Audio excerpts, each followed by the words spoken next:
जैसे कि हम सबको एक बात पूछी जाए कि ब्रह्मांड का सबसे शक्तिशाली अस्त्र कौन सा है, तो हम तुरंत ही कहेंगे ब्रह्मास्त्र।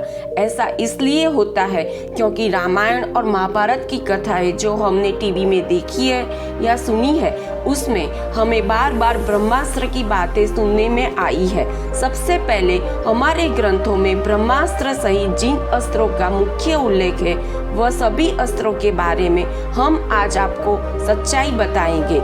यदि हम अस्त्र या अस्त्रों की बात करें तो ये सबसे पहले जान लीजिए, ये कोई साधन से नहीं चलते हैं। प्राचीन भारत के वो अस्त्र जिनका जिक्र अग्नि पुराण में किया गया है और भी कई ग्रंथों में बताया गया है कि प्राचीन काल से इन अस्त्रों को मन की शक्ति, चलाने वाले की ऊर्जा और अस्त्र के अनुसार उस अस्त्र के देवता की कृपा और उस अस्त्र के सिद्ध किए गए मंत्र से संधान करके चलाया जाता है। अग्नि पुराण में ऐसे अस्त्रों को 5 प्रकार में बांटा गया है। पहला, यंत्र मुक्त, यानी वो अस्त्र जो किसी यंत्र से मुक्त होते हो, मतलब किसी शस्त्र द्वारा लॉन्च किए जाने वाले अस्त्र। दूसरा, पानी मुक्त, यानी वो अस्त्र जो हाथों से फेंके जाए। तीसरा, मुक्त संधारिता, यानी ऐसे हथियार जो फेंककर वापस खींच लिए जाए। चौथा प्रकार, मुक्त, वो जिन्हें फेंकना न पड़े, मन की शक्ति से हम जहाँ चाहे वहाँ जा सकता है। और पांचवा, बाहुयुद्ध अस्त्र, यानी ऐसे हथियार जो क्लोज कॉम्बैट यानी नजदीकी लड़ाई के लिए काम आते थे।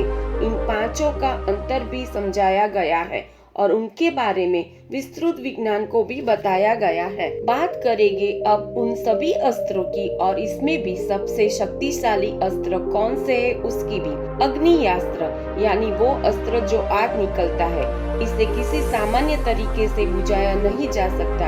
ये अस्त्र अग्नि देवता ने निर्माण किया हुआ है। इस अस्त्र से शत्रु सेना पर आसमान से अग्नि की वर्षा की जा सकती है। ये अस्त्र रामायण काल में विश्वामित्र जी और श्री राम के पास और महाभारत काल में पितामह भीष्म, गुरु द्रोणाचार्य, अर्जुन, कर्ण और अश्वत्थामा के पास था। वरुणास्त्र, यह अस्त्र वरुण देव का है, जिनकी कृपा से यह अस्त्र जो भारी मात्रा में आकाश से भीषण बारिश बरसाता है। आमतौर पर इस हथियार का उपयोग अग्नियास्त्र को शांत करने के लिए किया जाता था। नागास्त्र, ऐसा अस्त्र था जो सांप फेंकता था। इसके चलते मौत तय मानी जाती थी। उसे नागपाशास्त्र भी कहा जाता है। इसे चलाकर शत्रु और उसके हथियारों को जहरीले सांपों से बांध दिया जाता था। इसे किसी अन्य अस्त्र से खत्म नहीं किया जा सकता था। असल में यह उस समय का एक जहरीला हथियार था जो एक ही झटके में पूरी सेना को बेहोश करने या मार डालने के लिए उपयोग में आता था।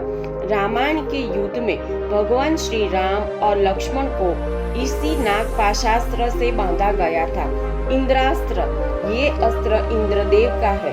ये एक ऐसा अस्त्र है जिससे शत्रुओं पर अनगिनत बाणों की वर्षा की जा सकती है। महाभारत के अनुसार इंद्रदेव ने अर्जुन को ये अस्त्र दिया था। इस अस्त्र में सिर्फ और सिर्फ अर्जुन को ही महारत हासिल थी। भार्गवास्त्र, यह अस्त्र जिसे महाभारत काल में परशुराम जी ने कर्ण को दिया था। इसी अस्त्र से कर्ण ने एक ही झटके में पांडवों की एक अक्षौणी सेना को खत्म कर दिया था। ये इंद्रास्त्र से भी ज्यादा ताकतवर अस्त्र माना जाता है। ये पूरे ग्रह को नष्ट कर सकता है। अगर इसे रोक न जाए तो इसे चलाने वाला ही रोका सकता है। वाष्पी अस्त्र, ये अस्त्र भी इंद्रदेव ने ही निर्माण किया है।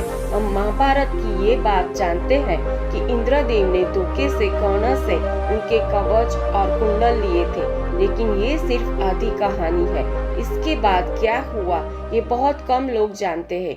जब इंद्रदेव ने देखा कि कर्ण ने तुरंत कवच और कुंडल दे दिए, इससे इंद्रदेव को लगा कि उन्होंने कर्ण के साथ गलत किया है।